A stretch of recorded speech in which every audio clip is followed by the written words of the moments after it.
इस वीडियो में हम चैप्टर नंबर 9 जो कि सबसे पहला चैप्टर है माइक्रोसॉफ्ट वर्ड के सेक्शन का, उसको डिस्कस करने जा रहे हैं। So chapter number 9 is basically introduction to Microsoft Word, और आईकैप ने इस पर्टिकुलर चैप्टर के अंदर 8 कंटेंट पॉइंट्स को ऐड किया है। वो कंटेंट पॉइंट्स आपकी स्टडी टेक्स्ट पेज नंबर 231 पर है। मैं उसको एक मरतबा रीड कर देता हूँ। कंटेंट्स में सबसे पहला पॉइंट है introduction to Microsoft Word. Number 2, creating and saving a new document. Number 3, page numbers, headers and footers. Number 4, page breaks and section breaks. Number 5, page setup. Number 6, the office backstage view in Microsoft Word. Number 7, printing a document. And last, the chapter review. तो हम chapter number 9 को split करेंगे multiple videos में, और ये पहली video है जिसमें हम इंट्रोडक्शन की बात करेंगे माइक्रोसॉफ्ट वर्ड के हवाले से। अपनी स्टडी टेक्स्ट पेज के पेज 232 पर आएंगे तो वहाँ पर सबसे पहला जो पॉइंट है इंट्रोडक्शन टू माइक्रोसॉफ्ट वर्ड, उसमें सबसे पहले आपको डेफिनेशन बताई गई है। ये डेफिनेशन मैं रीड कर देता हूँ। Microsoft Word 2016 is the official word processor tool of the Microsoft Office 2016 suite. It seems nowadays that nearly every office and boardroom employees uses Microsoft Word, if not daily then certainly frequently, whether for preparing letters to clients, invoices or reports. Microsoft Word भी एक important application है with respect to the accountants and auditors. आप जब किसी client को visit करेंगे, इसके बाद आप वहाँ पर reports create कर रहे होते हैं। बज़ाहिर पहले तो आप फाइनेंशियल्स को माइक्रोसॉफ्ट एक्सेल में प्रिपेयर करते हैं, लेकिन इसके बाद जो ऑडिटर्स रिपोर्ट होती है या दूसरे ऑफिशियल डॉक्यूमेंट्स होते हैं जिसका डिस्क्रिप्शन होता है, उसको आप माइक्रोसॉफ्ट वर्ड में लिखते हैं। तो डेफिनेटली एक अकाउंटेंट को, एक ऑडिटर को, एक चार्टर्ड अकाउंटेंट को MS ऑफिस की 3 एप्लीकेशंस पर कमांड ज़रूर होनी चाहिए, जिसमें एक्सेल, वर्ड और पावर पॉइंट है। तो इसमें माइक्रोसॉफ्ट पावर पॉइंट की सिग्निफिकेंट इंपॉर्टेंस के हवाले से बात की गई है, और इस पहली वीडियो में हम देखेंगे कि प्रैक्टिकल यूजेस माइक्रोसॉफ्ट वर्ड के क्या क्या हो सकते हैं। मैं इन प्रैक्टिकल यूजेस को यहाँ लिख देता हूँ।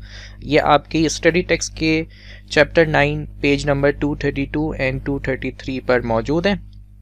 इसकी डिटेल्स आपको पढ़नी होंगी। देखें, कोई भी चीज़ आपको याद नहीं करनी, आपको उसके कॉन्सेप्ट को समझना है, ठीक है। आईटी का सब्जेक्ट एक ऐसा सब्जेक्ट है जिसमें जितनी ज़्यादा आप प्रैक्टिस करेंगे, जितने ज़्यादा हिडन फीचर्स को एक्सप्लोर करेंगे और जितना ज़्यादा कॉन्सेप्चुअली क्लियर होंगे, आप सिनेरियो बेस एमसीक्यूज़ को और टेक्निकल बेस एमसीक्यूज़ को बहुत आसानी से अटेम्प्ट कर लेंगे, ठीक है। सो हम practical uses of Microsoft Word को इस पर्टिकुलर वीडियो में डिस्कस कर रहे हैं। सबसे पहला यूज़ लिखा हुआ है राइट अ बिजनेस प्लान, यानी आप माइक्रोसॉफ्ट वर्ड को किस हवाले से इस्तेमाल करते हैं, एक बिजनेस प्लान को ड्राफ्ट करने के हवाले से। इसके अलावा CV बना सकते हैं, आप अपनी जॉब प्रोफाइल क्रिएट कर सकते हैं, CV या फिर रिज्यूमे, या फिर आप अपना जॉब प्रोफाइल इसमें क्रिएट कर सकते हैं। थर्ड यूज़ बताया गया है कि आप कंपोज कर सकते हैं क्लाइंट के लिए किसी एक रिपोर्ट को। तो आप क्लाइंट की कोई स्पेसिफिक रिपोर्ट को जो है वो उसमें ड्राफ्ट करते हैं, ठीक है जी।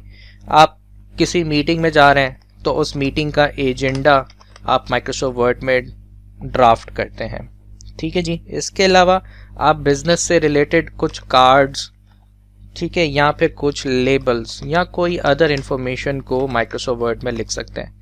तो आपको एक डिफरेंस पता चल रहा है कि एक्सेल एक एनालिसिस टूल है, माइक्रोसॉफ्ट वर्ड एक रिपोर्टिंग है जो डिस्क्रिप्टिव रिपोर्टिंग होती है। डिफरेंट किस्म के फॉर्मेट्स उसमें डिज़ाइन किए जाते हैं, ठीक है।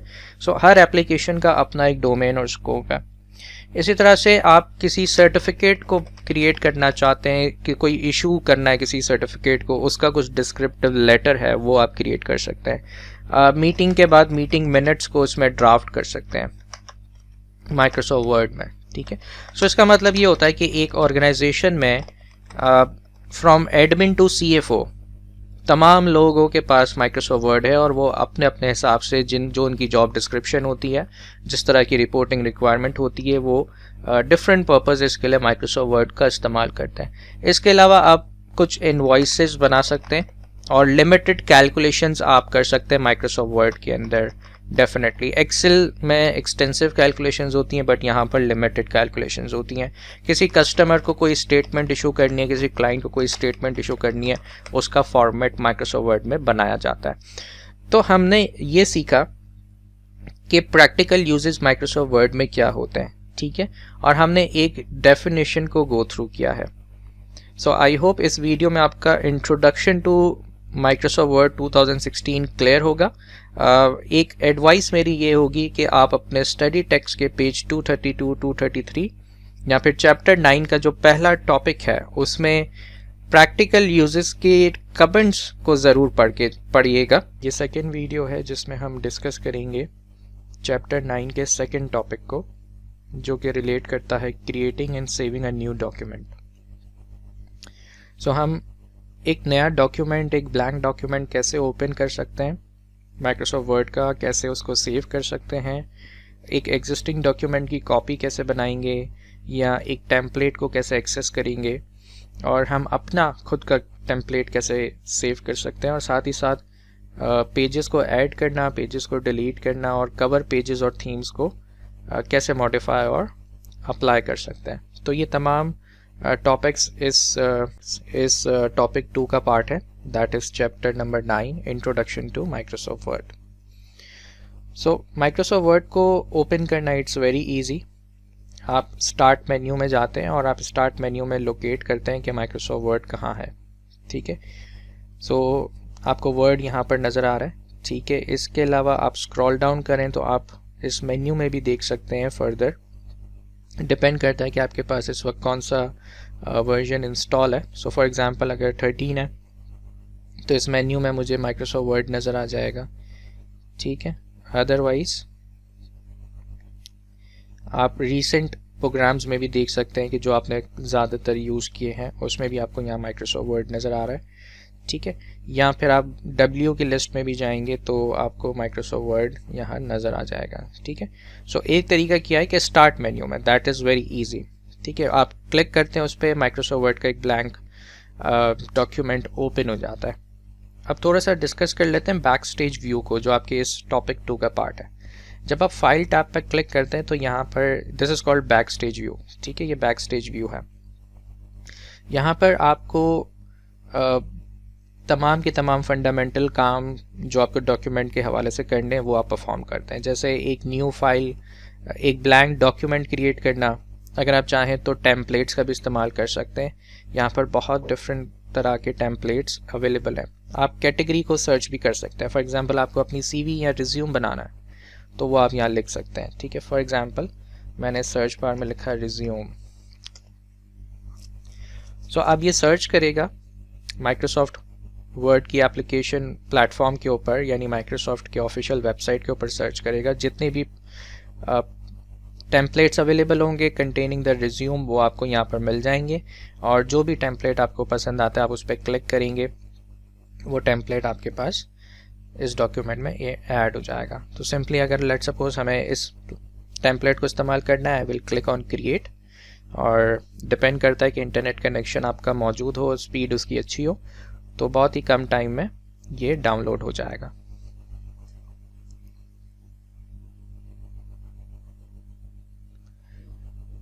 ठीक है जी, तो हमने एक टेम्पलेट को देखा कि वो किस तरह से हम उसको एक्सेस कर सकते हैं।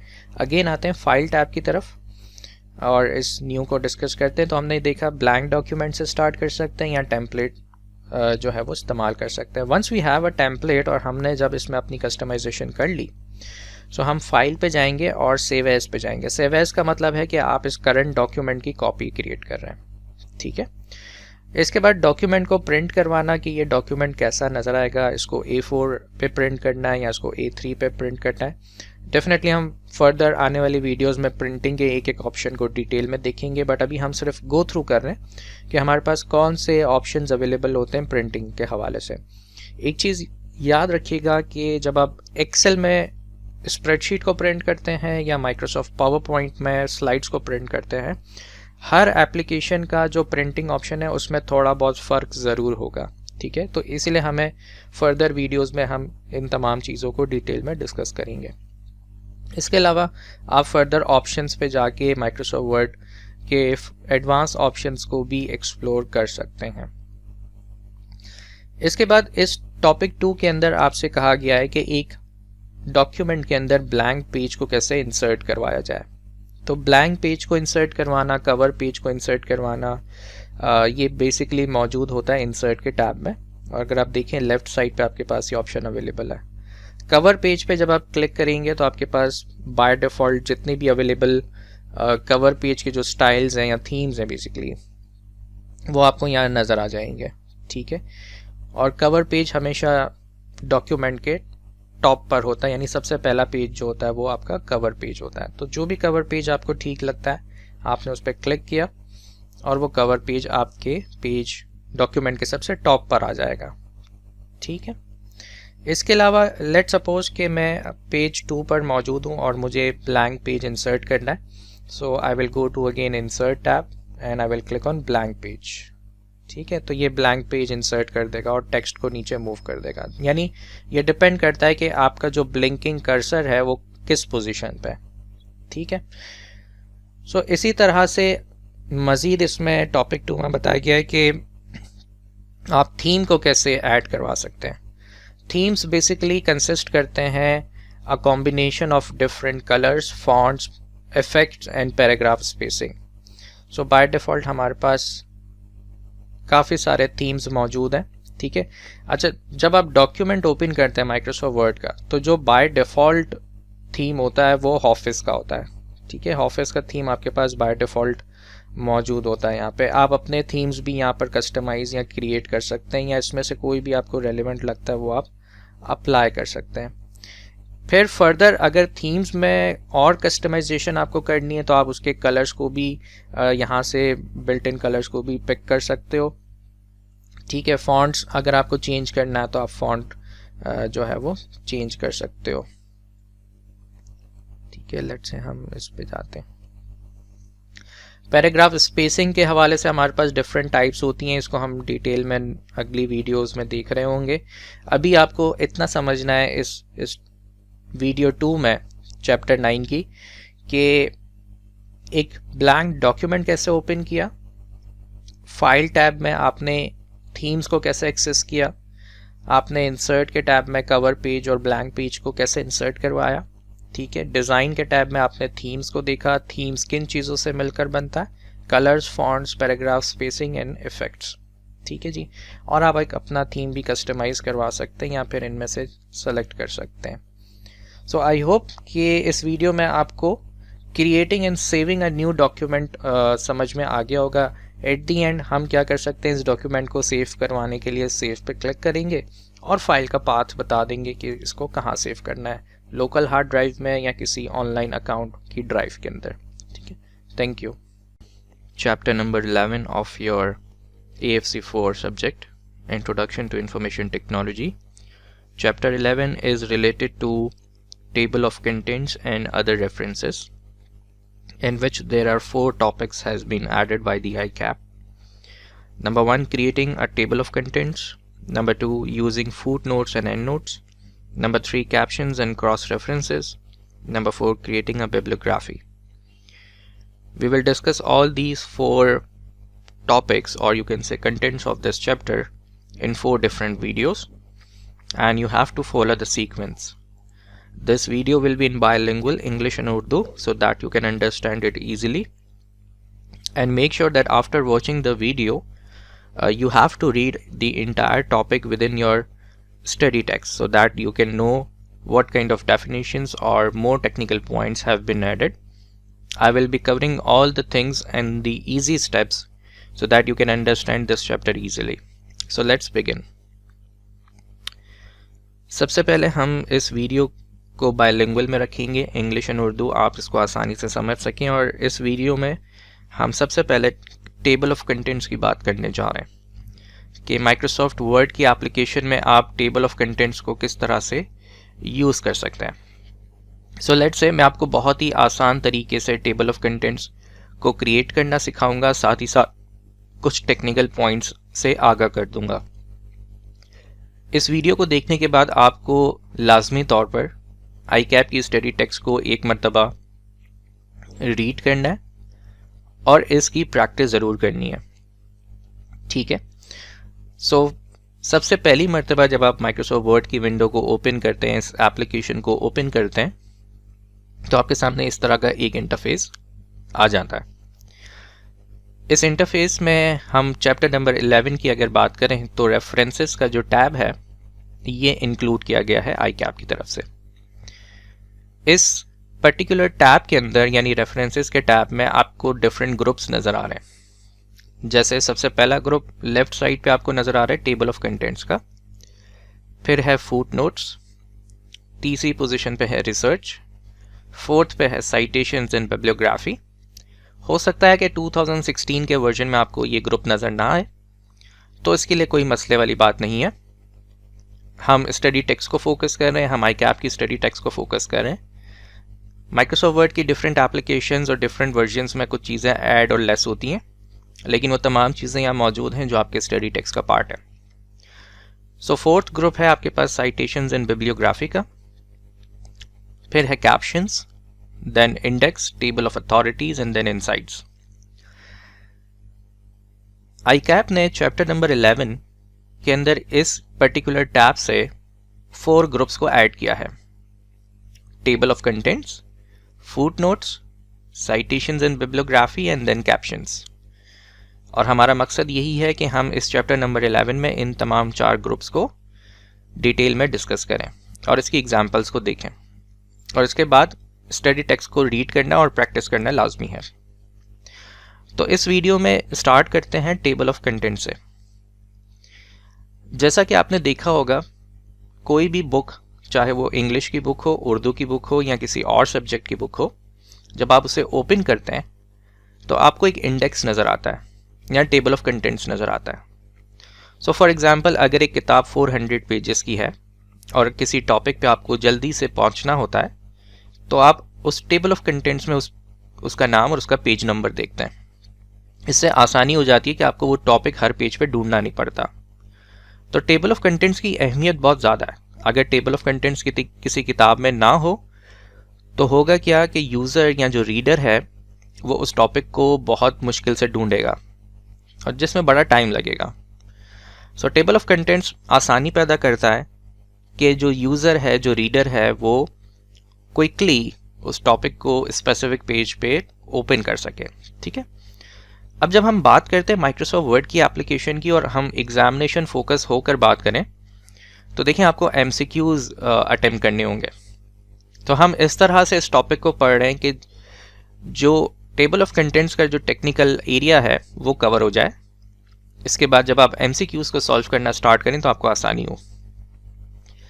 सो टेबल ऑफ कंटेंट्स को क्रिएट करने से पहले कुछ पैराग्राफ्स की यहाँ ज़रूरत है, और एक टेक्निक मैं आपको बता देता हूँ कि क्विकली आप पैराग्राफ्स को कैसे इंसर्ट कर सकते हैं इस माइक्रोसॉफ्ट वर्ड की एप्लीकेशन में।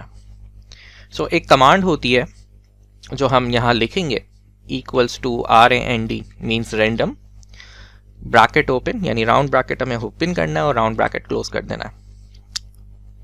तो इस कमांड को लिखने के बाद जैसे ही मैं एंटर प्रेस करूँगा, मेरे पास कुछ पैराग्राफ्स आ जाएंगे, रैंडम पैराग्राफ्स आ जाएंगे जो वर्ड के अंदर हमेशा स्टोर होते हैं, ठीक है।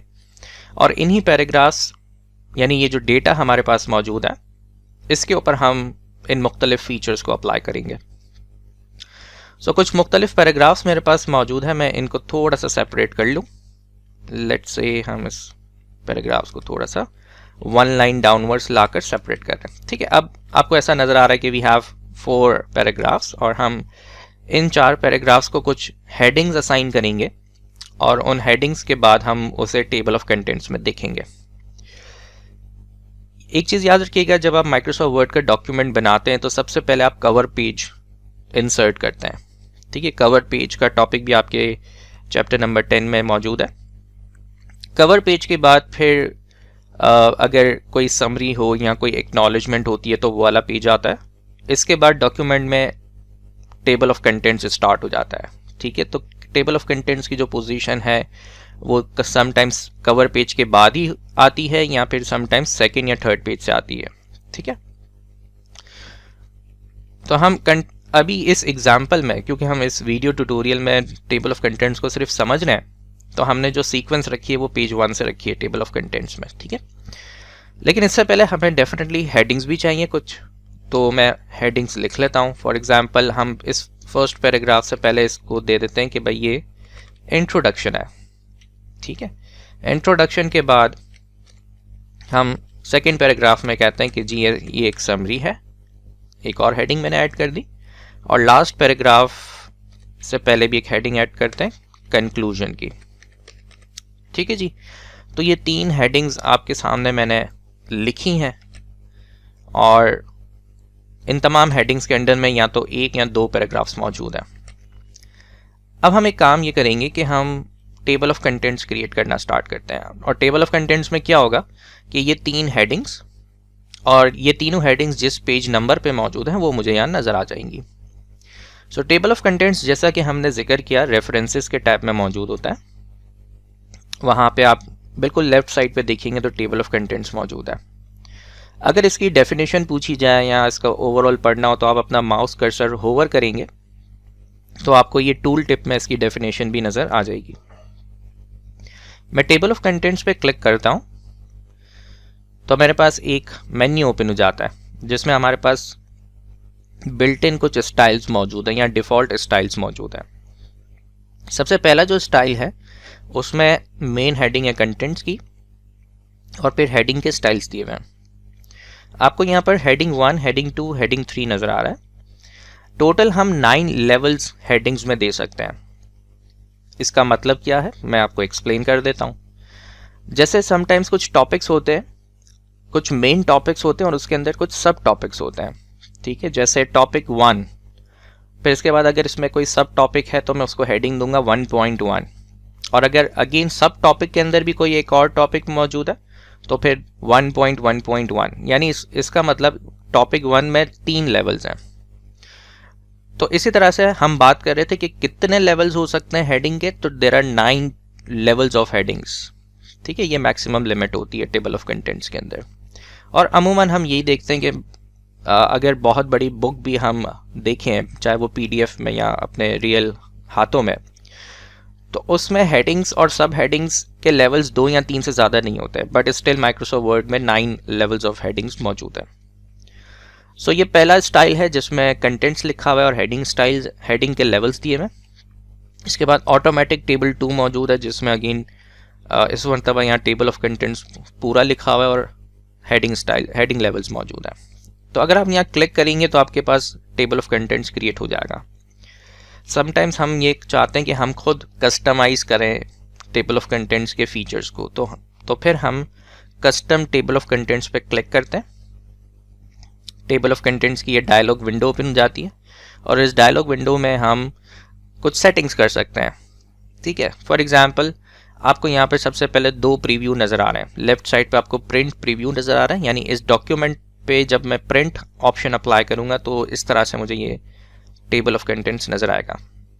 अगर मैं इस डॉक्यूमेंट को वेब पेज सेव करूं तो मुझे headings as a hyperlink नज़र आएगी। या याद रखिएगा ये सारे टेक्निकल पॉइंट्स हैं कि एक डॉक्यूमेंट को जब हम वेब पेज पे ट्रांसफॉर्म कर देते हैं, यानी हमने एक डॉक्यूमेंट को चेंज किया, यानी उसको ऐसा सेव किया है कि वो वेब पेज बन गया है, तो फिर जो टेबल ऑफ कंटेंट्स की जो हेडिंग्स होती हैं वो ऑटोमेटिकली हाइपर लिंक्स बन जाती हैं। और हाइपरलिंक का क्या मतलब होता है कि जैसे ही उस हेडिंग पे क्लिक किया जाए तो वो हेडिंग आपको उस कंटेंट की तरफ लेके जाएगी, ठीक है। फिर हमारे पास कुछ और ऑप्शंस इस डायलॉग विंडो में मौजूद हैं। जैसे इस वक्त आपको इस टेबल ऑफ कंटेंट्स में पेज नंबर्स नज़र आ रहे हैं। अगर आप चाहते हैं कि पेज नंबर्स ना हो, आप यहाँ से चेक हटा दें, ठीक है। पेज नंबर्स इस वक्त तमाम राइट अलाइन हुए हुए हैं। आप चाहते हैं कि ये राइट अलाइन ना हो, आप चेक हटा दें, ये नेक्स्ट टू द हेडिंग्स आपको नज़र आ जाएंगे, ठीक है। लेकिन प्रॉपर फॉर्मेटिंग ये होती कि सिंक्रोनाइज हो, प्रॉपर अलाइनमेंट हो ताकि पढ़ने में आसानी हो जाए। फिर आप देख रहे हैं कि ये जो हेडिंग है, हेडिंग का जो डिस्क्रिप्शन है और पेज नंबर तक ये जो डॉटेड लाइंस आपको नज़र आ रही हैं, these are called tab leader, ठीक है। इसको टैब लीडर बोलते हैं। और हमारे पास डिफरेंट किस्म के टैब लीडर्स मौजूद हैं। अगर आप चाहें तो नन पे क्लिक करके इसको रिमूव भी कर सकते हैं, और अगर आप चाहें तो आप डिफ़ॉल्ट के साथ जा सकते हैं। अच्छा, अब हमारे पास कुछ टेम्पलेट्स भी हैं। समटाइम्स ये नाम लिखे हुए आते हैं एमसीक्यूज़ में, लेकिन स्टूडेंट कहता है ये नाम्स तो मैंने कभी पढ़े नहीं थे। वो इसलिए नहीं पढ़े थे क्योंकि उसने कभी इस मेन्यू को ओपन ही नहीं किया। एक चीज़ याद रखिएगा, आईटी के पेपर में चाहे वो एक्सेल की एप्लीकेशन हो, वर्ड हो या पावर पॉइंट हो, आपको किसी भी विंडो में अगर कोई ड्रॉप डाउन मेन्यू नज़र आता है या कोई ऑप्शंस या एडवांस ऑप्शंस नज़र आते हैं, उसको ओपन ज़रूर करें और उसको ओपन करके एक मरतबा एक्सप्लोर ज़रूर करें। क्योंकि जब आप एक्सप्लोर करेंगे और जब आपको एक चीज़ याद हो जाएगी कि हाँ जी मैंने ये स्टेप यहाँ देखा था, तो एमसीक्यू को आप अच्छे से हैंडल कर लेंगे। ठीक है, सो अगेन ख्याल रखें कि कुछ टेम्पलेट्स हैं हमारे पास टेबल ऑफ कंटेंट्स के अंदर और उनके नाम यहाँ पर मौजूद हैं। ठीक है, जैसा कि हमने देखा कि इसमें इस वक्त 3 लेवल्स मौजूद हैं, हेडिंग 1 2 3, और अगर मैं इसके नंबर को इंक्रीज करूं तो ये 9 लेवल्स तक जाएगा मैक्सिमम। ठीक है, आप देख सकते हैं हेडिंग 9 तक ये मौजूद है। ठीक है, सो बाय डिफॉल्ट इन्होंने शो लेवल्स पे 3 रखा। अब 2 और बटन्स देखें यहाँ मौजूद है, एक है मॉडिफाई और दूसरा है ऑप्शंस। तो पहले मॉडिफाई को डिस्कस करते हैं। मॉडिफाई पे जब मैं क्लिक करता हूँ तो यहाँ पर जैसा कि हमने देखा टेबल ऑफ कंटेंट्स में 9 लेवल ऑफ हेडिंग्स हैं और आप हर लेवल के ऊपर उसके फॉन्ट को, उसके साइज को चेंज कर सकते हो, मॉडिफाई कर सकते हो। ठीक है, जब आप मॉडिफाई पे क्लिक करोगे तो यहाँ पर और मजीद कस्टम सेटिंग्स आप कर सकते हो उस हेडिंग से रिलेटेड। ठीक है, क्योंकि समटाइम्स होता है कि जो हेडिंग आप ऐड कर रहे हो वो आपको टाइम्स न्यू रोमन में नहीं चाहिए, वो आपको for example this different font में चाहिए या डिफरेंट साइज में चाहिए, तो आप यहाँ से मॉडिफाई कर सकते हैं। ठीक है, इसके बाद ऑप्शंस के अंदर अगर हम जाएं तो ऑप्शंस में भी हमारे पास इस वक्त क्योंकि 3 लेवल्स बाय डिफॉल्ट हैं तो वो मुझे यहाँ 1 2 3 दिखा रहा है, और अगर हम उसको स्क्रॉल डाउन करें तो 9 हेडिंग्स के लेवल्स हैं। ठीक है, तो हमने इसको भी एक्सप्लोर करके देख लिया। अब हम जैसे ही ओके करते हैं तो ओके करने के बाद मेरे पास एक मैसेज आता है, create a table of contents. बिल्कुल, start by applying a heading style from the styles gallery to the selected text. यानी अब इसने एक मैसेज दिया जैसा ही मैंने टेबल ऑफ कंटेंट्स पे ओके किया उस डायलॉग विंडो पे, तो उसने कहा कि no table of content entries found.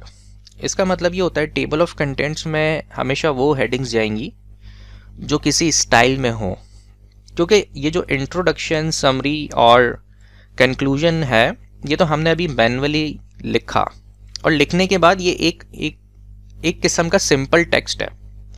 Table of contents में जाने के लिए इन हेडिंग्स को ज़रूरी है कि इनको चेंज करना हो या ट्रांसफॉर्म करना पड़ेगा इनटू स्टाइल्स। ठीक है, और वो कैसे होगा देखते हैं। सबसे पहले मैंने पहली हेडिंग को सेलेक्ट किया, होम टैब में जाकर अब आप इस स्टाइल्स के ग्रुप में देखें आपको हेडिंग 1 नज़र आ रहा है। ठीक है, तो जैसे मैं हेडिंग 1 पे क्लिक करूंगा ये पहला स्टाइल मेरे पास क्रिएट हो गया। इसका मतलब अब ये जो हेडिंग है ये कहाँ मूव करेगी, टेबल ऑफ कंटेंट्स में जा सकती है। अगर आपको इसका फॉन्ट या इसका आपको साइज चेंज करना वो आप कर सकते हैं, दैट्स नॉट एन इशू, लेकिन मेक श्योर कि वो हेडिंग ही का पार्ट हो। ठीक है, देन अगेन समरी को हम हेडिंग में पुट करेंगे, इसी तरह से किसी ना किसी स्टाइल में ज़रूर पुट करना है। अब आप देख सकते हैं ये तीनों डिफरेंट स्टाइल्स में, आप इसका कलर भी चेंज कर सकते हैं, उससे कोई फर्क नहीं पड़ेगा, that will remain in the table of contents. अब जब मैंने इन हेडिंग्स को यानी किसी स्टाइल में कन्वर्ट किया, डोंट यूज दीज थिंग्स। ठीक है ना, देखें स्टाइल के अंदर भी आपको क्या यूज करना है, हेडिंग 1 जिसके साथ लिखा हुआ है, ये चीज याद रखिएगा। ठीक है, बाकी चीजें नहीं। अब जैसे ही मैं रेफरेंसेस के टैब पे जाऊंगा और टेबल ऑफ कंटेंट्स पे क्लिक करूंगा तो आप देख सकते हैं कि कितना ज़बरदस्त तरीके से मेरे पास टेबल ऑफ कंटेंट्स बन गया और वो हेडिंग्स भी आ रही हैं, इंट्रोडक्शन, समरी, कंक्लूजन, और वो पेज नंबर 1 पे मौजूद है। ठीक है, एक और चीज़ थोड़ी सी यहाँ पर ऐड करता चलूँ, लेट्स से कंक्लूजन को हम पेज नंबर 2 पे मूव करते हैं। ठीक है, और जब हम अपने टेबल ऑफ कंटेंट्स पे आते हैं तो कंक्लूजन का पेज 2 होना चाहिए, जो कि यहाँ नहीं है। इसका मतलब हमारे पास जब भी हेडिंग्स में या पेजेस में चेंजेस होती हैं, क्योंकि जब हम एक डॉक्यूमेंट बनाते हैं डेफिनेटली 10-12 पेजेस का या इससे भी ज़्यादा पेजेस का, तो चांसेस होते हैं कि एडिटिंग होती है मल्टीपल टाइम्स, तो आपकी हेडिंग्स भी कस्टमाइज हो रही होती हैं, पेज नंबर्स भी चेंज हो जाते हैं स्पेस की वजह से। तो इसका मतलब टेबल ऑफ कंटेंट्स को हमेशा डॉक्यूमेंट में अपडेट करना है। तो देखें जब मैं टेबल ऑफ कंटेंट्स पे क्लिक करता हूँ इसके एरिया में, तो यहाँ अपडेट टेबल का एक ऑप्शन मौजूद है, और जैसे मैं अपडेट टेबल पे क्लिक करूंगा तो एक विंडो आएगी मेरे सामने। दो चॉइसेस है, दो में से एक आपको सेलेक्ट करनी है। सबसे पहली चॉइस ये है कि अपडेट पेज नंबर्स ओनली, यानी सिर्फ पेज नंबर्स को अपडेट करना है, या फिर इंटायर टेबल को। बाज़ औक़ात ऐसा होता है कि हेडिंग जो है ना आप चेंज कर देते हो, तो जब आप हेडिंग चेंज कर दो और पेज नंबर भी चेंज कर दो तो फिर आप अपडेट इंटायर टेबल करते हो। और मेरे लिहाज से ये सबसे बेस्ट ऑप्शन है, ताकि कोई भी अगर चेंज हुआ है दोनों साइड्स पे, हेडिंग के रीनेम होने पे या फिर पेज नंबर पे, तो इंटायर टेबल आपका अपडेट हो जाएगा। और अब आप देख सकते हैं कि ये पेज नंबर 2 पर आ गया। पहला तरीका तो ये था कि आप इसी एरिया में क्लिक करें, आपको अपडेट टेबल का ऑप्शन नज़र आ जाएगा। बट अगर समटाइम्स ये नहीं आता तो आप इस मेन्यू पे राइट क्लिक करें, यानी इस टेबल ऑफ कंटेंट्स में राइट क्लिक करें, और इस कॉन्टेक्चुअल मेन्यू में भी अपडेट फील्ड का ऑप्शन मौजूद है। और तीसरा तरीका, सबसे आसान तरीका, कि आप रेफरेंसेस के टैब में अगर देखें तो अपडेट टेबल का एक ऑप्शन मौजूद है। जब आप इस पर क्लिक करेंगे तो अगेन आप सेम विंडो को यहाँ से भी एक्सप्लोर कर सकते हैं। सो आई होप आपको टेबल ऑफ कंटेंट्स अच्छी तरह से समझ में आ गया होगा। मेक श्योर कि आप page number 322 of your study text creating a table of content से पढ़ना स्टार्ट करेंगे, इसको क्रिएट करेंगे, इसके मेन्यूज़ को एक्सप्लोर करेंगे, और अगर कोई सवाल होगा तो आप कमेंट्स में पूछ सकते हैं। इंशाल्लाह मिलते हैं नेक्स्ट वीडियो में नेक्स्ट टॉपिक के साथ of chapter number 11, that will be using foot notes and and notes. Thank you. हम डिस्कस करेंगे about foot notes and and notes, जो कि आपका एक और टॉपिक ऐड किया है ICAP ने चैप्टर नंबर 11 में। सो स्टार्ट करते हैं। रेफरेंसेस के टैब में आपको फुट नोट्स का एक ग्रुप नज़र आ रहा है, और इस ग्रुप में आपके पास आप फुट नोट इंसर्ट कर सकते हैं और एंड नोट को इंसर्ट कर सकते हैं। ठीक है, और हम देखेंगे कि क्या टेक्निकल एस्पेक्ट्स हैं, एग्जामिनेशन पॉइंट ऑफ व्यू से हमें कौन सी चीज़ों पर ज़्यादा फोकस करना है। सो स्टार्ट करते हैं। इससे प्रीवियस वीडियो में हमने टेबल ऑफ कंटेंट्स को समझा था, और अब हम फुट नोट्स और एंड नोट्स को समझने जा रहे हैं। देखें, एक चीज़ का ख़ास ख्याल रखिएगा कि इन तमाम तीनों एप्लीकेशंस, चाहे वो एक्सेल हो, वर्ड हो या पावर पॉइंट हो, इनमें जो डिफरेंट टैब्स पे जो ग्रुप्स होते हैं वो दो किस्म के होते हैं। एक वो ग्रुप्स जिनके limited features as a buttons Microsoft ने हमें इंटरफेस पे ही दिए हुए हैं, जिसको हम क्लिक करते हैं और वो अप्लाई हो जाते हैं। कुछ ग्रुप्स के अंदर फर्दर ऑप्शंस भी मौजूद होते हैं, और उनको हम कैसे एक्सप्लोर कर सकते हैं। जैसे अगर आप फुट नोट्स का ये जो ग्रुप देख रहे हैं, ये जो सेक्शन आपको फुट नोट्स का नज़र आ रहा है, इसके राइट बॉटम पे आपको एक छोटा सा एरो नज़र आएगा, और ये देख रहा है आपको एक टूल टिप के ज़रिए कि check out for more options.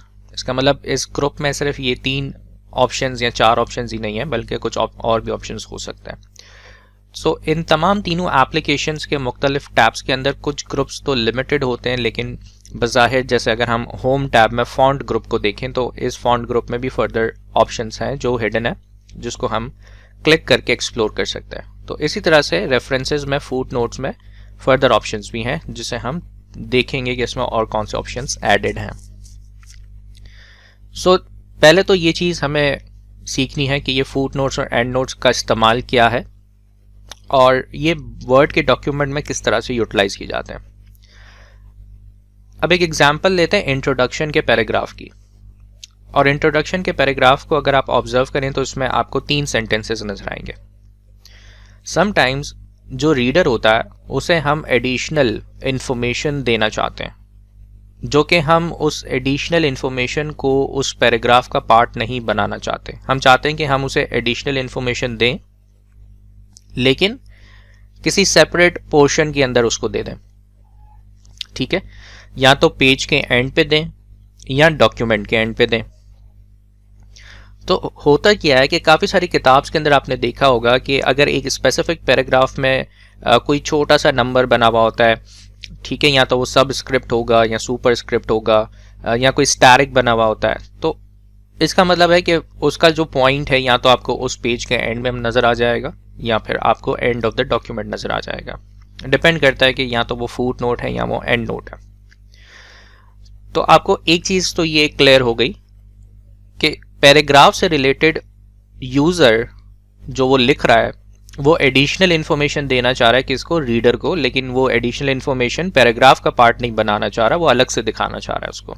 ठीक है, सो लेट्स से ये जो पहला सेंटेंस यहाँ पर फिनिश हो रहा है इस इंट्रोडक्शन के पैराग्राफ में, मैं यहाँ पर एक फुट नोट इंसर्ट करता हूँ, और फुट नोट इंसर्ट करने की शॉर्टकट की भी आपको यहाँ पर विजिबल हो रही है इस टूल टिप में, ऑल्ट कंट्रोल F। ठीक है, अब जैसे हम इंसर्ट फुट नोट पे क्लिक करेंगे तो फुट नोट मुझे इस करंट पेज के एंड पर ले जाएगा और वहां पर एक लाइन ड्रॉ करने के बाद एक नंबर असाइन करेगा जो कि 1 नजर आ रहा है इस वक्त आपको जो भी एडिशनल इन्फॉर्मेशन लिखनी है वो आप यहाँ लिखेंगे। जैसे क्योंकि इस वीडियो के अंदर हम कॉन्सेप्चुअली इसको देख रहे हैं तो मैं एक जर्नल सा सेंटेंस यहाँ लिख देता हूँ, दिस इज सैम्पल टेक्स्ट 1। ठीक है जी, और मैं रिटर्न होता हूँ अपवर्ड्स अगेन उस पैराग्राफ पे, तो आप देखें आपके पास एक नंबर लिखा हुआ आ गया इस सेंटेंस के बिल्कुल एंड में और 1 लिखा हुआ है। ठीक है, और जैसे आप अपना माउस होवर करोगे तो जो चीज़ हमने उस पेज के एंड में लिखी थी आपको यहाँ पर एज अ टूल टिप नज़र आ रही है होवर होके, यानी वो कमेंट आपको नज़र आ रहा है जो हमने लिख के रखा है। ठीक है, एक और चीज़ अगर आप देखें तो ऑब्जर्व करनी होगी आपको कि लेट्स से अगर हम सेकेंड सेंटेंस के एंड में भी एक और फुट नोट इंसर्ट करना चाहें तो अगेन हमें foot note end of the page ले जाएगा। इसका मतलब जिस करंट पेज के ऊपर हम फुट नोट को ऐड करेंगे वो हमेशा एंड ऑफ द पेज होगा। ठीक है, सो मैं एक और सैंपल टेक्स्ट ऐड करता हूं और फिर अगेन मैं अपने उस पैराग्राफ पे आता हूं, तो आपको यहाँ पे नंबर 2 नजर आ रहा है। इसी तरह से एक और फुट नोट ऐड करते हैं ताकि जब मैं इन तीनों में से किसी भी एक को डिलीट करूं या एडजस्ट करूं तो आपको एक डिफरेंस पता चल जाए।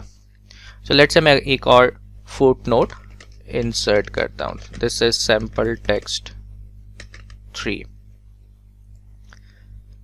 ठीक है जी, तो आपको 3 फुट नोट्स नजर आ रहे हैं। अब लेट्स सपोज कि ये जो सेकंड फुट नोट है मैं इस नंबर को सेलेक्ट करता हूं और डिलीट की प्रेस करता हूं। तो जैसे मैं डिलीट करता हूं तो आप देखें जो फुट नोट 3 था वो 2 बन गया, और अगर मैं एंड ऑफ द पेज जाऊं तो देखें फुट नोट ने अपनी सीक्वेंस रिवाइज कर दी है। ठीक है, इसका मतलब अगर आपके इस डॉक्यूमेंट में जितने भी फुट नोट्स होंगे जिन भी पेजेस पे अगर आप उनको डिलीट करते हैं विद इन किसी भी सीक्वेंस में तो सीक्वेंस ऑटोमेटिकली रिवाइज हो जाएगी, अपडेट हो जाएगी। ठीक है, इसके बाद हमारे पास आते हैं एंड नोट्स का कॉन्सेप्ट। एंड नोट्स में की जो शॉर्टकट की आपको नजर आ रही है वो ऑल्ट कंट्रोल D है।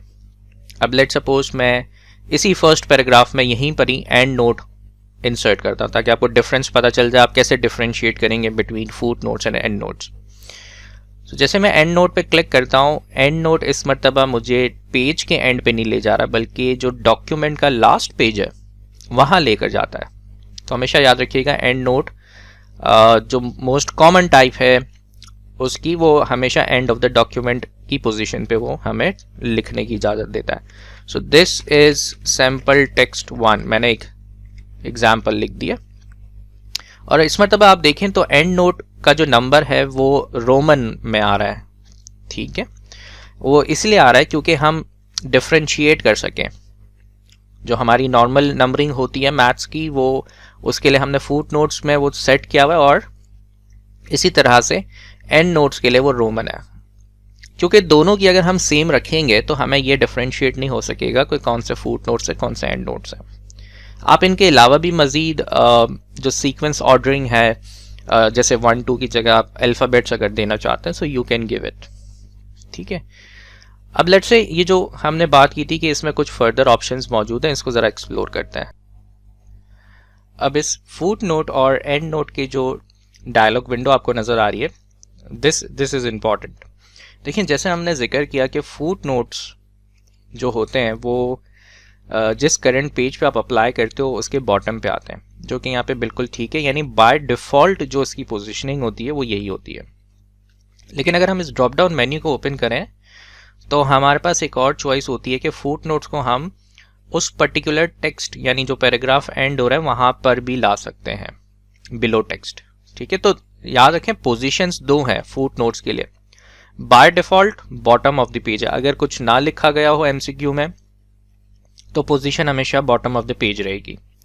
लेकिन अगर एमसीक्यू के चॉइसेस के अंदर ये दोनों ऑप्शंस मौजूद हों और कुछ इस तरह से हो बोथ ए एंड बी, तो फिर आप उस प्रेफरेंस की तरफ जाएंगे। ठीक है, इस तरह से एंड नोट्स का भी हमने जिक्र किया, एंड ऑफ द डॉक्यूमेंट होंगे but end of the section भी आ सकते हैं।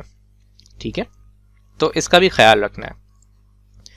फिर हमारे पास एक और ऑप्शन है, लेट्स से कि हमने कुछ फुट नोट्स ऐड किए, कुछ एंड नोट्स ऐड किए अपने डॉक्यूमेंट में, और हमें बाद में पता चलता है कि वो जो फुट नोट्स थे उनको एंड नोट्स करना था और जो एंड नोट्स हैं उनको फुट नोट्स करना था, यानी स्वैपिंग करनी थी कुछ आपस में।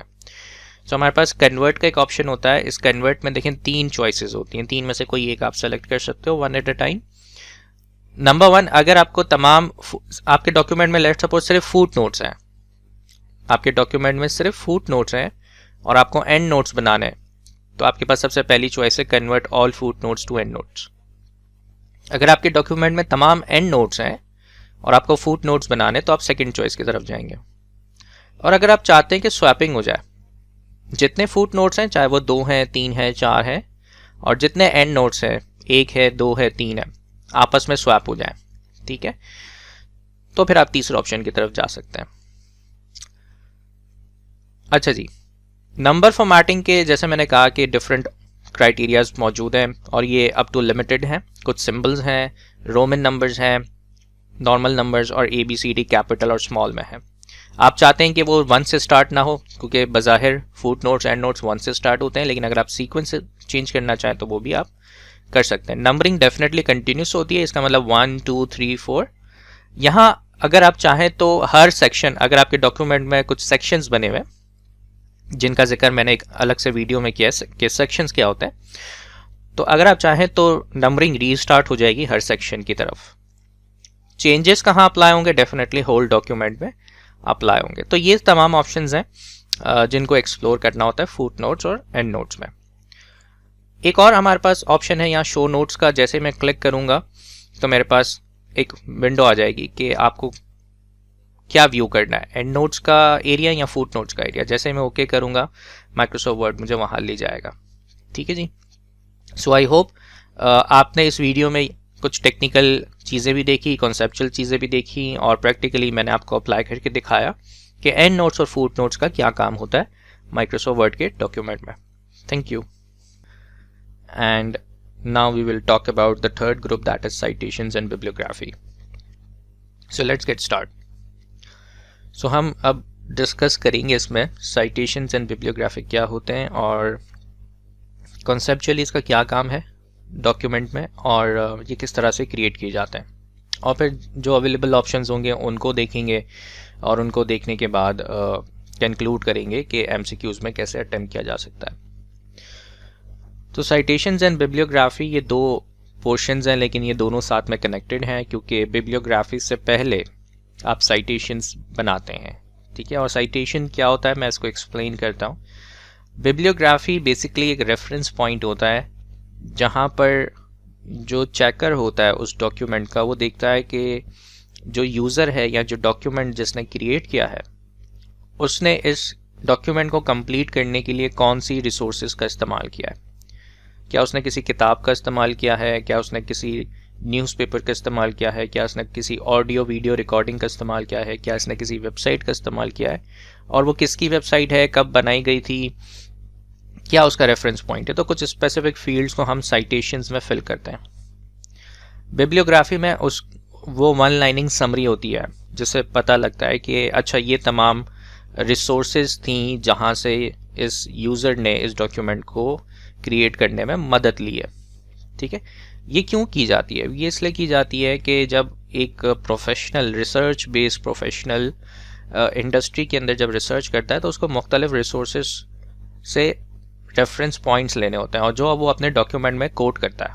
अगर वो बिब्लियोग्राफी ना बनाए और किसी रिसोर्सेज से कुछ चीज़ों को कॉपी पेस्ट करके अपने डॉक्यूमेंट में ऐड कर दे तो उसका डॉक्यूमेंट रिजेक्ट हो जाता है, कॉपीराइट्स वायलेशन हो जाती हैं, ठीक है ना, प्लेजरिज्म अप्लाई किया जाता है। तो ये देखा जाता है कि अगर एक रिसर्च प्रोफेशनल, एक अकाउंटिंग प्रोफेशनल, एक ऑडिटर अगर एक रिपोर्ट बना रहा है तो उसकी बेस पॉइंट्स क्या हैं, उसके रेफरेंसेस क्या है, अगर वो नहीं देता तो फिर उसको समझा जाएगा कि उसने प्लेजरिज्म किया है। प्लेजरिज्म का मतलब कि किसी और की चीज़ को कॉपी करना, अपने डॉक्यूमेंट में वैसा ही पेस्ट कर देना और कोई क्रेडिट ना देना, ठीक है। तो अगर बिब्लियोग्राफी को क्रिएट किया जाए, और याद रखिए बिब्लियोग्राफीज जो है वो हमेशा डॉक्यूमेंट के एंड पर आती हैं, वो लास्ट पेज होता है मोस्ट प्रोबेबली जहाँ पर आप बिब्लियोग्राफीज बनाते हैं। अब ये रेफरेंसेस के टैब में आपको यहाँ नज़र भी आ रहा है और इसमें लिखा हुआ भी है कि list all your sources in a bibliography और वर्क साइटेड सेक्शन, ठीक है। तो जैसे मैं क्लिक करता हूँ इंसर्ट बिब्लियोग्राफी पे, तो देखें सबसे पहला एक सेंटेंस लिखा हुआ आ गया, there are no sources in the current document, क्योंकि हमने कोई भी साइटेशन यहाँ पर क्रिएट नहीं की। अब लेट्स से ये एक रिसर्च आर्टिकल है, ये एक रिसर्च डॉक्यूमेंट है और इसमें से कुछ चीज़ें हमने कहीं से एक्सट्रैक्ट की हैं जिसका रेफरेंस हम क्रिएट करना चाहते हैं। तो सबसे पहले साइटेशन आप इंसर्ट करते हैं और उसमें आप क्लिक करने के बाद इंसर्ट साइटेशन पर ऐड न्यू सोर्स पे क्लिक करेंगे तो क्रिएट सोर्स की जो डायलॉग विंडो है वो आपके सामने आ जाएगी, ठीक है। अब इसमें आपको ये बताना है कि जनाब जो चीज़ आप कोट कर रहे हैं वो आपने कहाँ से एक्सट्रैक्ट किया है, उसका टाइप ऑफ सोर्स क्या है, किसी किताब से, किसी किताब के सेक्शन से, किसी जर्नल से। तो आप देख रहे हैं आपके पास कितनी सारी चॉइसेस मौजूद हैं। हो सकता है किसी वेबसाइट से लिया हो सकता है किसी इलेक्ट्रॉनिक सोर्स से लिया है, किसी साउंड रिकॉर्डिंग से लिया है, फिल्म से, पेटेंट, इंटरव्यूज़, बहुत मतलब इंटरव्यूज़ करते हैं। अगर कोई ऐसी कैटेगरी जो आपको यहाँ नज़र नहीं आती तो लास्ट में आपके पास एक कैटेगरी मौजूद है मिसलेनियस की, ठीक है। बट अभी हम एक जर्नल एग्जाम्पल की तरफ जाते हैं और हम एक कहते हैं कि हमने एक बुक से उस पर्टिकुलर पॉइंट को कॉपी किया। तो ऑथर कौन था जनाब, तो लेट्स से मैं अपना नाम लिखता हूँ फॉर एग्जांपल, लेकिन यहाँ पर आप प्रैक्टिकली एक ऑथर का नाम लिखते हैं। अगर वो एक कॉर्पोरेट ऑथर है तो आप फिर कॉर्पोरेट ऑथर पे चेक लगाएंगे, और अदरवाइज जो नॉर्मल ऑथर्स होते हैं वो नॉर्मली आप ऑथर्स पे उसका नाम लिखेंगे। किताब का टाइटल क्या था, तो किताब का टाइटल था जी AFC 4, ठीक है, just for an example. Year कौन सा है 2021, सिटी लेट्स से कराची है, पब्लिशर TSB एजुकेशन, ठीक है, just for an example. Video के हवाले से मैंने एक जर्नलाइज एग्जाम्पल यहाँ पुट किया, लेकिन ये बात आप अच्छी तरह से समझ गए कि यहाँ प्रैक्टिकली लोग चीज़ों को फिल करते हैं, उन्हें एक बिल्कुल प्रॉपर रेफरेंसेस देने होते हैं। और अगर मैं एक और प्रैक्टिकल एग्जाम्पल दूँ तो जो हमारे पोस्ट ग्रेजुएट के स्टूडेंट्स होते हैं, जो मास्टर्स कर रहे होते हैं या जो बैचलर्स होते हैं, वो अपने रिसर्च आर्टिकल के अंदर रेफरेंसेस देते हैं जो बिब्लियोग्राफीज बनाते हैं। और बिब्लियोग्राफीज के भी डिफरेंट स्टाइल्स होते हैं, वो भी मैं आपको अभी बता देता हूँ। तो यहाँ पर हमारे पास कुछ इनिशियल फील्ड्स थी जिनको हमने फिल किया, और फिर हम यहाँ पर देखेंगे कि एक ऑप्शन है शो ऑल बिब्लियोग्राफी फील्ड्स का। अगर आप चाहते हैं कि मज़ीद कोई इन्फॉर्मेशन आप ऐड करना चाहें तो आप इस पर चेक लगाएंगे, जिसमें आपको और मज़ीद फील्ड्स नज़र आएंगी, जैसे कंट्री है, पेज कितने नंबर ऑफ पेजेस हैं, शॉर्ट टाइटल, उसका कोई अगर URL है तो वो आप दे सकते हैं, ठीक है। लेकिन कुछ इनिशियल फील्ड्स हैं जिन पे रेड स्टैरिक लगा हुआ है, इसका मतलब ये मैंडेटरी है, रेकमेंडेड है बेसिकली, मैंडेटरी तो नहीं। मैंडेटरी उस वक्त होता है कि जब आप ओके भी ना कर सकें, ठीक है, लेकिन हाँ रिकमेंडेड का मतलब ये कि फिल करना है आपको बेसिकली, ठीक है। ऑलराइट, फिर इसका एक टैग बनता है, ठीक है, टैग नंबर आप अपनी मर्जी का दे सकते हैं, शॉर्ट होना चाहिए ताकि आप उस रिसोर्स को यूनिकली आइडेंटिफाई कर सकें। अब जैसे मैं ओके प्रेस करता हूँ तो मेरे पास एक टैग नंबर बना हुआ आ गया। इस टैग की तो फिलहाल ज़रूरत नहीं है तो मैं इसको सेलेक्ट करके डिलीट कर दूंगा।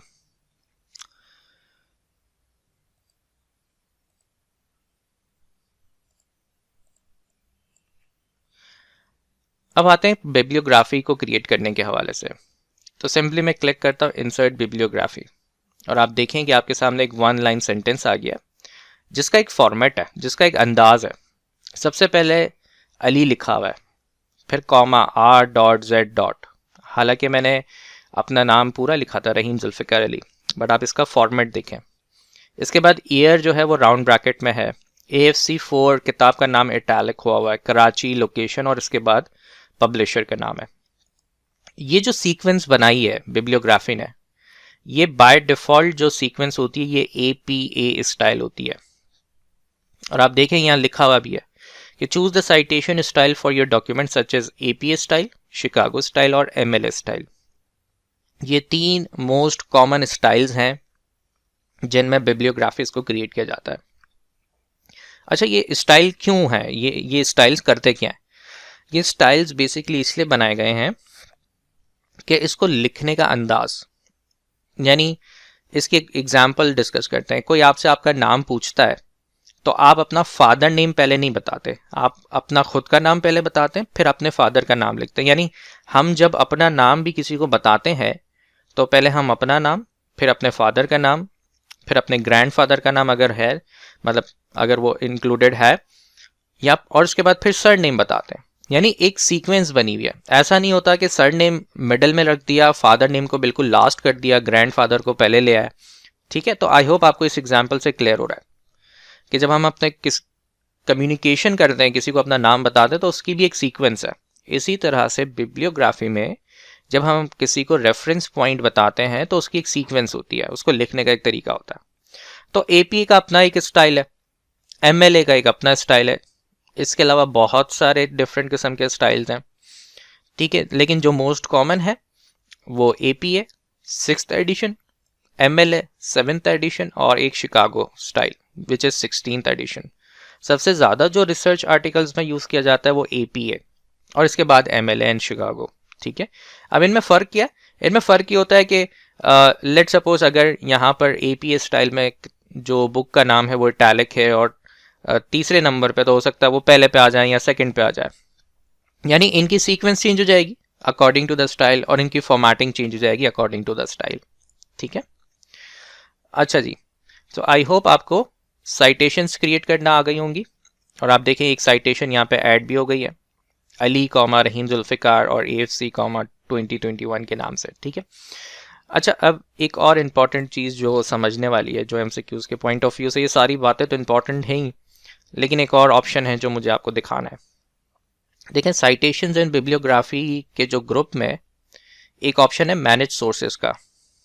ठीक है, जब मैं इस पर क्लिक करूंगा तो देखें मेरे पास सोर्स मैनेजर की एक विंडो आ जाएगी।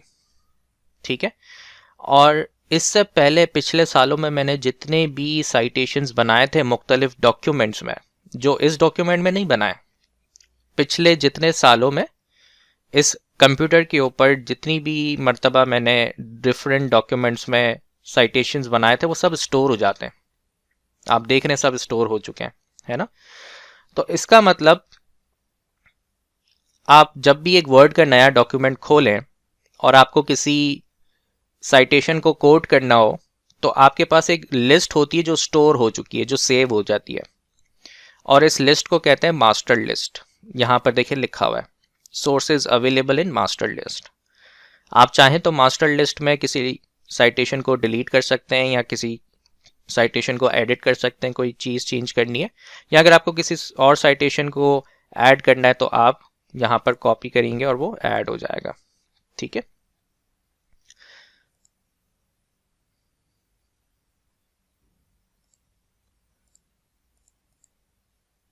ठीक है जी, तो मैंने एक और साइटेशन यहाँ पर ऐड कर दिया। अगर मैं चाहूँ तो इसके अलावा एक और साइटेशन इसमें ऐड कर देते हैं। ठीक है, तो 3 साइटेशंस इसमें इस डॉक्यूमेंट में मैंने ऐड कर दी। ऑल्दो ये प्रीवियस वर्ड के डॉक्यूमेंट का पार्ट थी, लेकिन मास्टर लिस्ट क्या करता है, सोर्स मैनेजर में इनको स्टोर करके रखता है ताकि आप लेटर ऑन किसी डॉक्यूमेंट में इसको कोड कर सकें। ठीक है, और अब हम अगर बिब्लियोग्राफी में कहें इंसर्ट बिब्लियोग्राफी, तो देखें 3 रेफरेंसेस पॉइंट मेरे पास यहाँ पर आ रहे हैं। ठीक है, क्योंकि मैंने उनको मैनेज सोर्सेज में जाके उस मास्टर लिस्ट में से कुछ चीज़ों को ऐड किया, कुछ रेफरेंसेस को ऐड किया, साइटेशंस को।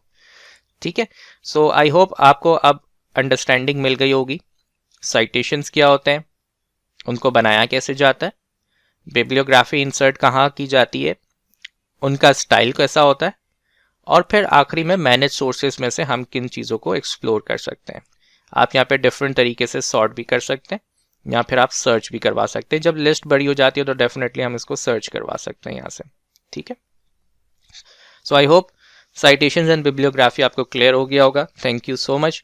और अब हम बढ़ते हैं अपने इस चैप्टर 11 की लास्ट वीडियो की तरफ, जिसमें हम table of figures, cross reference और कैप्शंस को क्रिएट करना सीखेंगे। Thank you. Regarding the references tab, इस वीडियो में अब हम डिस्कस करने जा रहे हैं अबाउट कैप्शंस के ग्रुप को, ठीक है। और इसमें हम जो चीज़ें देखेंगे वो एक कैप्शन कब इंसर्ट किया जाता है, टेबल ऑफ फिगर्स को कैसे बनाया जाएगा और क्रॉस रेफरेंस का इस्तेमाल कैसे होता है। तो अभी मैंने इस डॉक्यूमेंट में 4 डिफरेंट ऑब्जेक्ट्स को ऐड किया है, और वो ऑब्जेक्ट्स कौन कौन से हैं वो मैं आपको पहले बता देता हूँ। जो सबसे पहला ऑब्जेक्ट हमने इसमें ऐड किया है वो है टेबल्स का, ठीक है। अब इनको क्यों ऐड किया, यानी आपको एक शेप भी नज़र आ रहा है, आपको एक चार्ट भी नज़र आ रहा है। देखिए, टेबल ऑफ फिगर्स जो है वो ऑब्जेक्ट्स के लिए बनाया जाता है, यानी आपकी एक किताब के अंदर अमूमन तौर पे कुछ पिक्चर्स भी होती हैं। एग्जाम्पल लेते हैं, जैसे आपकी आई कैप की स्टडी टेक्स्ट है, तो आपकी आई कैप की स्टडी टेक्स्ट में बहुत सारी इमेजेस रखी गई हैं ताकि स्टूडेंट उसको समझ सके, देख सके, ठीक है। वो जो इमेजेस हैं उनके कैप्शंस होते हैं, ठीक है, यानी उनके नाम होते हैं, और वो जो नाम होते हैं उसके थ्रू टेबल ऑफ फिगर्स बनाया जाता है, ठीक है। जैसे आपने इस चैप्टर नंबर 11 की पहली वीडियो में टेबल ऑफ कंटेंट्स को बनाना सीखा था, तो टेबल ऑफ कंटेंट्स में आपकी हेडिंग्स होती हैं सिर्फ, लेकिन समटाइम्स हमारे पास हमारे एक पर्टिकुलर डॉक्यूमेंट में या जो किताब हम लिख रहे हैं वर्ड में, उसमें ऑब्जेक्ट्स भी होते हैं, और ऑब्जेक्ट्स मुख्तलिफ किस्म के हो सकते हैं। ऑब्जेक्ट से क्या मुराद है, जैसे टेबल एक ऑब्जेक्ट है, ये टेबल कहाँ से इंसर्ट किया जाता है, और ये मैं आपको बता देता हूँ। देखिए, इंसर्ट के टैब में टेबल का ऑप्शन मौजूद है, प्राइमरी थिंग कि टेबल को कैसे इंसर्ट किया जाता है। इसके बाद हमने एक और ऑब्जेक्ट ऐड किया है, that is called shape. Shapes कहाँ से आपको मिलेंगे, इंसर्ट में शेप्स की कैटेगरी मौजूद है, और उसमें से कोई भी शेप आप सेलेक्ट करके इसको ड्रॉ कर सकते हैं, ये भी एक ऑब्जेक्ट है, ठीक है। इसके बाद हमने एक चार्ट इंसर्ट किया, दैट इज़ कॉलम चार्ट, ठीक है। सो कॉलम चार्ट भी आपको इलस्ट्रेशंस के ग्रुप में मौजूद है, वो भी मिल जाएगा। इसके अलावा स्मार्ट आर्ट को भी ऐड कर सकते हो आप, किसी स्क्रीनशॉट को भी ऐड कर सकते हो, वो भी एक ऑब्जेक्ट है। और इसके बाद मैंने एक इमेज अपनी लोकल हार्ड ड्राइव से इंसर्ट की है, ठीक है। तो ये मुख्तलिफ किस्म के ऑब्जेक्ट्स को यहाँ पर ऐड करने का मकसद क्या है, बताना ये है आपको कि ये तमाम ऑब्जेक्ट्स का अगर हम इंडेक्स बनाना चाहें तो हमें टेबल ऑफ फिगर्स क्रिएट करना होता है। Table of figures, let suppose अगर मैं इस पर्टिकुलर पोजीशन पे ऐड करता हूँ, जैसे मैंने क्लिक किया इंसर्ट टेबल ऑफ फिगर्स पे, यही सेम लुक आपको नज़र आएगा जैसे हमने टेबल ऑफ कंटेंट्स में देखा था। और आप देख सकते हैं कि इस वक्त टेबल ऑफ फिगर्स का टैब इनेबल है, और वही तमाम सेम फीचर्स हैं जैसे हमने TOC यानी टेबल ऑफ कंटेंट्स में देखे थे। जब मैं ओके करता हूँ तो मेरे पास एक लाइन लिखी हुई आ रही है इस डॉक्यूमेंट में, no table of figures entries found. क्यों, ऑल्दो मेरे पास यहाँ ऑब्जेक्ट्स मौजूद हैं, इसीलिए क्योंकि हमें हर ऑब्जेक्ट का एक कैप्शन बनाना है। कैप्शन का मतलब इस ऑब्जेक्ट का एक नाम डिफाइन करना है। जब इस एक ऑब्जेक्ट का नाम डिफाइन हो जाएगा तो वो पर्टिकुलर नेम हमें टेबल ऑफ फिगर्स में नज़र आएंगे। तो इसका मतलब TOF टेबल ऑफ फिगर्स से पहले हमें कैप्शंस बनाने होते हैं ऑब्जेक्ट्स के। कैसे बनते हैं देखते हैं। इस ऑब्जेक्ट को सेलेक्ट किया गया और राइट क्लिक जब आप करेंगे तो आपके पास इस कॉन्टेक्चुअल मेन्यू में इंसर्ट कैप्शन का एक ऑप्शन है, और दूसरी चॉइस आपके पास क्या है कि आप रेफरेंसेस में कैप्शंस के ग्रुप में इंसर्ट कैप्शन पे भी क्लिक कर सकते हैं।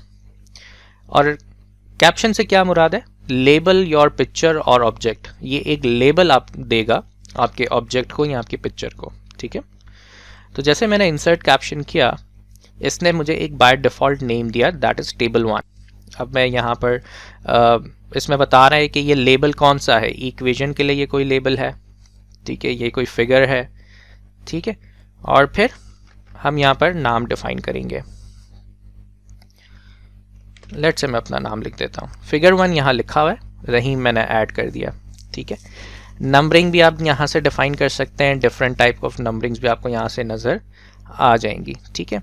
बहरहाल जैसे मैं ओके करता हूँ अच्छा, ओके करने से पहले भी मैं आपको एक और ऑप्शन बता दूं जो इंपॉर्टेंट है। पोजीशन क्या रखनी है, जो आप ऑब्जेक्ट को नाम देने जा रहे हैं, ये जो डिस्क्रिप्शन लिखा हुआ आएगा ये कहाँ लिखा हुआ आना चाहिए, ऑब्जेक्ट के बिलो या ऑब्जेक्ट के अबव। तो जैसे मैं ओके करूँगा ये बिलो द ऑब्जेक्ट आ गया, फिगर 1 रही। इसी तरह से अब ये एक शेप है, इसके ऊपर हम एक कैप्शन ऐड करेंगे, फिगर 2 फॉर एग्जांपल। अभी हम डिफ़ॉल्ट नेम्स के साथ जा रहे हैं, ठीक है। इसके बाद एक चार्ट है, चार्ट पे क्लिक किया, इंसर्ट कैप्शन पे क्लिक किया, इसको एक कैप्शन यानी एक नेम डिफाइन कर दिया। और last but not the least एक इमेज है, कैप्शन डिफाइन हो गया। देखेंगे 4 डिफरेंट ऑब्जेक्ट्स थे, इनको सबको हमने कैप्शंस डिफाइन किए। और अब आप जैसे ही इंसर्ट टेबल ऑफ फिगर्स पे क्लिक करेंगे और अपने हिसाब से जो भी आपको सेटिंग्स चेंज करनी है वो करने के बाद आप ओके प्रेस करेंगे तो आपके पास टेबल ऑफ फिगर्स बना हुआ आ जाएगा, फिगर 1 2 3 4, ठीक है। और उसमें जो भी नाम आपने डिफाइन किया होगा वो आएगा, अदरवाइज डिफ़ॉल्ट नेम होंगे। और जिन पेजेस पे है वो है उनके पेज नंबर्स आपके पास डिफाइन हो जाएंगे। और सेम टेक्निक है, if you want to update, right click update field, या फिर आप इसी कैप्शंस के ग्रुप में अपडेट टेबल पे क्लिक कर सकते हैं, जहाँ पर आपको वही सेम चॉइसेस मिलेंगी कि क्या आप सिर्फ पेज नंबर्स को अपडेट करना चाहते हैं या इंटायर टेबल को, ठीक है। सो आई होप आपको ये क्लियर हो गया इस वीडियो में, चैप्टर 11 की लास्ट वीडियो में, कि कैप्शंस के ग्रुप में कैसे काम किया जाता है, ठीक है। और टेबल ऑफ फिगर्स को बनाने से पहले आप मुख्तलिफ ऑब्जेक्ट्स जो आपके डॉक्यूमेंट में बेसिकली मौजूद हैं उनमें आप कैप्शंस डिफाइन करते हैं और फिर आप टेबल ऑफ फिगर्स बनाते हैं और फिर अपडेट करने के लिए अपडेट टेबल पे क्लिक करते हैं। क्रॉस रेफरेंसेस, ये भी एक इंटरेस्टिंग फीचर है कैप्शंस के ग्रुप का। और इसकी डेफिनेशन अगर हम पढ़ें तो ये दे रहा है कि refer to specific places in your document such as headings, figures and tables. A cross reference is a hyperlink where the label is automatically generated. It's great if you want to include the name of the thing you are referring to. इसकी एक example मैं इस video में discuss करता हूँ। अगर आपने कभी न्यूज़पेपर पढ़ा हो या किसी मैगज़ीन को रीड किया हो तो आपने अक्सर देखा होगा कि न्यूज़पेपर का जो मेन पेज होता है उसमें जो न्यूज़ होती है वो कंप्लीट नहीं होती। तमाम न्यूज़ हाफ होती हैं, यानी उसकी हेडलाइंस होती हैं और या तो 1 लाइनर या 2 लाइनर न्यूज़ होती है छोटे छोटे बॉक्सेस में मेन पेज पे, और फिर लिखा होता है उसके साथ कि बकाया सफ़ा नंबर 3 पर मुलाहिज़ा कीजिए, या लिखा होता है बकाया सफ़ा नंबर 4। मतलब जो मेन पॉइंट रीडर को बताना था न्यूज़पेपर पे वो पेज 1 पे होता है, और उसको अगर डिटेल में पढ़ना है तो लिखा हुआ है कि भाई सी ऑन पेज नंबर 4। ये कहलाता है क्रॉस रेफरेंस, कि जो डिटेल इन्फॉर्मेशन है वो दूसरे पेज पे है, जो समराइज छोटी इन्फॉर्मेशन है वो मेन पेज पे है, और दोनों को आपस में कनेक्ट करने के लिए एक क्रॉस रेफरेंस डाला है कि भाई यूज़र को पता चले या रीडर को पता चले कि उसको कौन से पेज पे जाना है उस फर्दर न्यूज़ को रीड करने के लिए, ठीक है। तो यहाँ पर इसी तरह से क्रॉस रेफरेंस बनाए जाते हैं, ठीक है। अब ये बड़ा इंपॉर्टेंट है, ये देखें किस तरह के क्रॉस रेफरेंसेस होते हैं। रेफरेंस टाइप क्या होगा, यानी जो क्रॉस रेफरेंस आप बना रहे हो वो किस तरह का होगा। वो कोई फुट नोट है, वो कोई एंड नोट है, क्या वो कोई हेडिंग है, क्या आपके डॉक्यूमेंट में ये चीज़ें मौजूद हैं। फॉर एग्जांपल एक फुट नोट है, ठीक है। तो जैसे मैं फुट नोट पे क्लिक करता हूँ, आप देखें, आप अभी हमने कुछ पुरानी वीडियोज़ में, पुरानी से मतलब कि कुछ पहले की वीडियोज़ में जो सेकेंड वीडियो है फुट नोट और एंड नोट वाली, उसमें हमने कुछ foot notes and notes add किए थे, तो इसकी लिस्ट आ गई, ठीक है। और यहाँ पर लिखा हुआ है insert reference to foot number या पेज नंबर या अबव और बिलो, मुझे किस तरह से उसको देखना है, ठीक है। लेट सपोज मैं कहता हूँ पेज नंबर। जैसे मैं इंसर्ट पे क्लिक करूँगा तो मेरे पास यहाँ 1 लिखा हुआ आ गया, और जब मैं कंट्रोल क्लिक इस पे प्रेस करूँगा तो वो डायरेक्टली मुझे उस फुट नोट तक लेके चला जाएगा, यानी ये क्रॉस रेफरेंस है, ठीक है। एक और क्रॉस रेफरेंस इंसर्ट करके देखते हैं। यहाँ पर क्रॉस रेफरेंस, लेट्स से एक एंड नोट अगर हमारे पास मौजूद है हमारे टेबल में, वो ये रहा। और एंड नोट को किस किस तरह से दिखाया जा सकता है। एंड नोट का नंबर दिखाना है, पेज नंबर दिखाना है, अबव बिलो दिखाना है, या एंड नोट का ओनली सिर्फ नंबर। इसके अलावा और भी टाइप्स मौजूद हैं, जैसे अगर कोई फिगर मौजूद है हमारे पास डॉक्यूमेंट में वो भी आप सेलेक्ट कर सकते हो, ठीक है। Only caption text, only label and number, यानी ये जो फिगर 4 जिस पेज पे मौजूद है उसमें से आपको क्या चीज़ एज अ रेफरेंस ऐड करनी है, ठीक है। तो मैंने कहा let suppose only label and number, insert कर दिया, क्लोज। अब जैसे ही मैं इस पर कंट्रोल क्लिक करूँगा तो डायरेक्टली मैं कहाँ पहुँच जाऊँगा, उस फिगर 4 पर, यानी ये क्रॉस रेफरेंस का काम कर रहा है। जैसे ही मैंने उस पर क्लिक किया वो हाइपरलिंक, कंट्रोल और लेफ्ट माउस की प्रेस दोनों को एक साथ किया तो वो एक हाइपरलिंक बन गया, और जैसे ही मैंने उस पर क्लिक किया तो मैं फिगर 4 पे रीच कर गया, ठीक है। अगेन मैं आपको दिखाता हूँ, यहाँ मैं लिख भी सकता हूँ to see further information figure 4। अब ये जो फिगर 4 है ये देखें ये ग्रे हुआ हुआ है, इसका मतलब ये एक क्रॉस रेफरेंस है। तो मैंने यूज़र के लिए लिखा to see further information figure 4, और जैसे वो उस पर कंट्रोल क्लिक करेगा वो उस रेफरेंस की तरफ चला जाएगा, ठीक है। So this is how cross reference works. Cross reference में अगर आपके पास ऑलरेडी कुछ ऐसे एलिमेंट्स यहाँ पर जो होते हैं रेफरेंसेस के टैब के, जो बुक मार्क्स हो गए, फुट नोट, एंड नोट्स हो गए, कोई इक्वेशन है, कोई फिगर है, कोई टेबल है अगर आपके पास, तो उनको आप सेलेक्ट करते हैं। पहले टाइप आप सेलेक्ट करते हैं रेफरेंस की, इसके बाद आप उसका नेचर सेलेक्ट करते हैं कि वो नज़र कैसा है, ठीक है। और फिर जैसे मैंने बताया कि इस तरह का सेंटेंस आप क्रिएट करेंगे, टू सी फर्दर इंफॉर्मेशन और more details on this page, इस तरह का एक सेंटेंस क्रिएट करके उस क्रॉस रेफरेंस को बनाते हैं, ठीक है। सो आई होप अब आपको कैप्शंस का पूरा ग्रुप समझ में आ गया। Insert captions, insert table of figures, update table and cross reference. Thank you.